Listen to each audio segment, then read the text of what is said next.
Onde eu estou? João 6,16. Ao descambar o dia, os seus discípulos desceram para o mar e, tomando um barco, passaram para outro lado, rumo a Cafarnaum. Já se fazia escuro e Jesus ainda não viera ter com eles.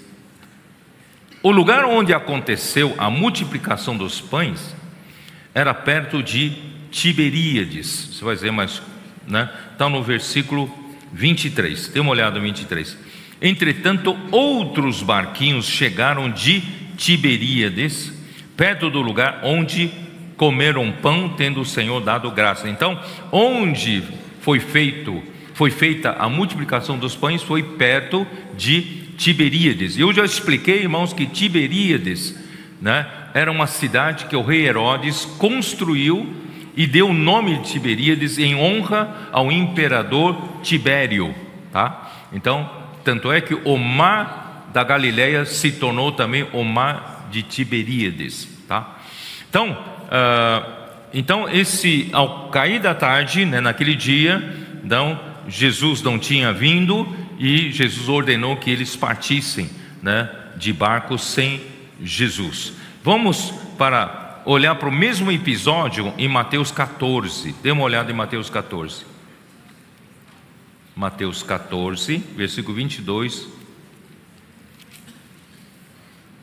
Logo a seguir, compeliu Jesus os discípulos a embarcar e passar adiante dele para outro lado, enquanto ele despedia as multidões. Então Jesus despedia as multidões, falou para os discípulos: toma um barco, já vão para o outro lado, eu já vou depois.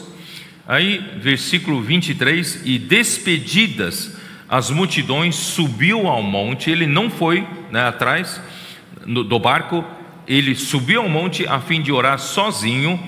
Em caindo a tarde, lá estava ele só, tá? Então, voltando lá para João 6, versículo 18: e o mar começava a empolar-se, agitado por vento rijo que soprava. Tendo navegado uns 25 a 30 estádios, eis que viram Jesus andando por sobre o mar, aproximando-se do barco, e ficaram possuídos de temor.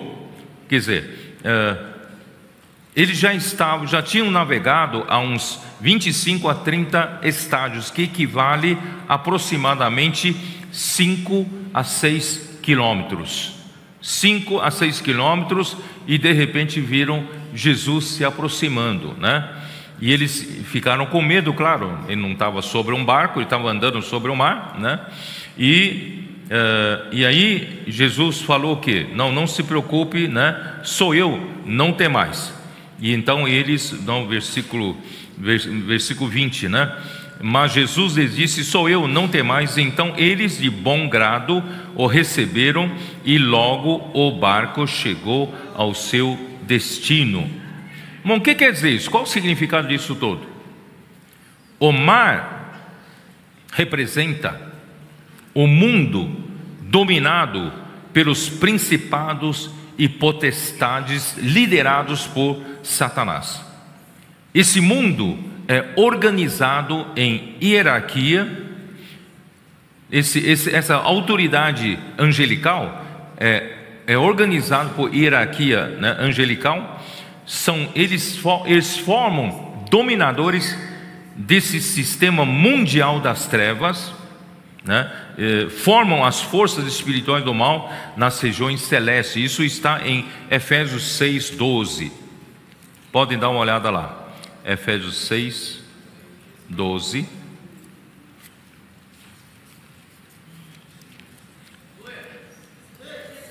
Porque a nossa luta não é contra o sangue e a carne, e sim contra os principados e potestades, contra os dominadores deste mundo tenebroso, contra as forças espirituais do mal nas regiões celestes. Irmãos, existe essa luta, né, que você não vê, mas essa luta está na esfera espiritual, tá? E se vocês tiverem a Bíblia versão King James atualizada com notas, você pode ver as notas que referem a esses 2 versículos, falam desse sistema mundial controlado por essa hierarquia angelical. Eles são dominadores desse mundo das trevas, né? Eles dominam sobre todo esse sistema das nações que nós conhecemos, tá? Então, irmãos, esse é o mundo, e nós vivemos nesse mundo, tá? E quem é que fazia o mar se agitar? Quem é que, né?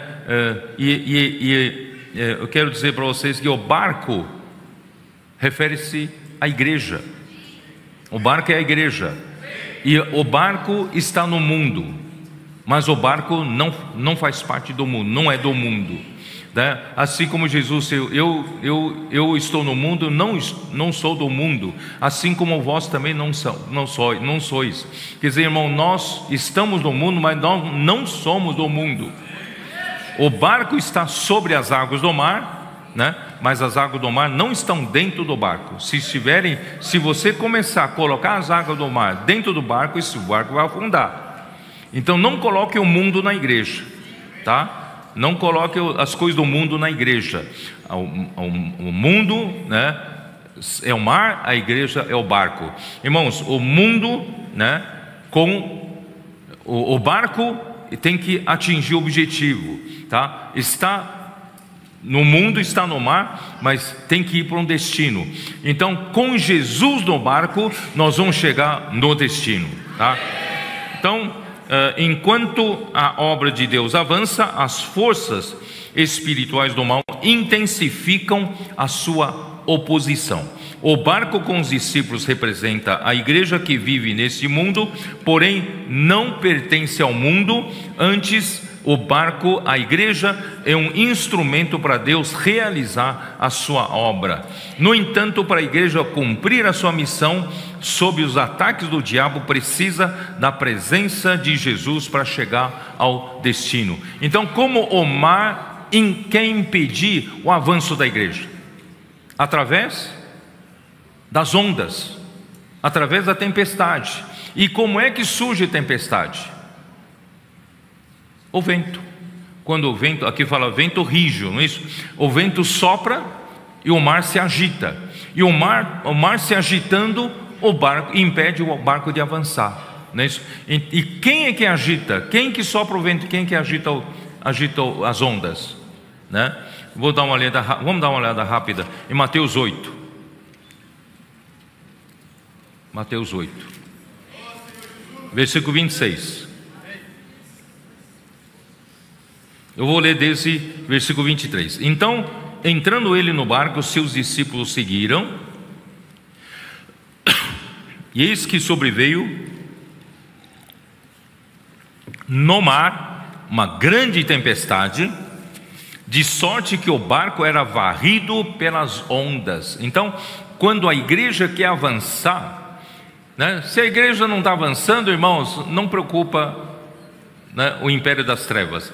Mas quando a igreja, como esse barco, quer avançar, né, o mar quer impedir, tá? Então, como o mar quer impedir?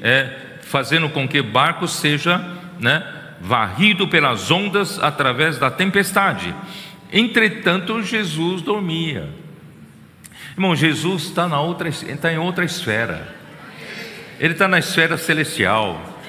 Ele não é afetado pelas circunstâncias, né? Mas os discípulos vieram acordá-lo, chamando Jesus: Senhor, Senhor, salva-nos, nós vamos morrer, perecemos. Aí perguntou-lhe Jesus, então: por que sois tímidos, homens de pequena fé? E levantando-se, Jesus acordou, levantou-se, né, repreendeu os ventos e o mar, e fez-se grande bonança. Então, quem é que agita o mar para impedir o barco de avançar? São os ventos, é a tempestade. E quem Quem provoca os ventos e as ondas do mar? Irmãos, são o quê? São os principados potestades que atuam no ar e os demônios que têm o seu lugar de habitação no mar. Vocês entenderam? Então, todo exército do império das trevas lutam contra a igreja avançar. Por isso, irmãos, os ataques do inimigo, irmãos, são coisa que tem que acontecer, tá? Porque eles não querem a igreja avance. Mas, irmão, nós temos Jesus no barco. Então não fique atemorizado, não fique assustado não. O inimigo quer assustar você, não fique assustado não. Jesus está dormindo. Jesus não se preocupa com isso não. Aí quando você acorda e fala, homem de pequena fé, né? Eu estou aqui, né? Eu estou aqui, amém? Senhor Jesus está conosco.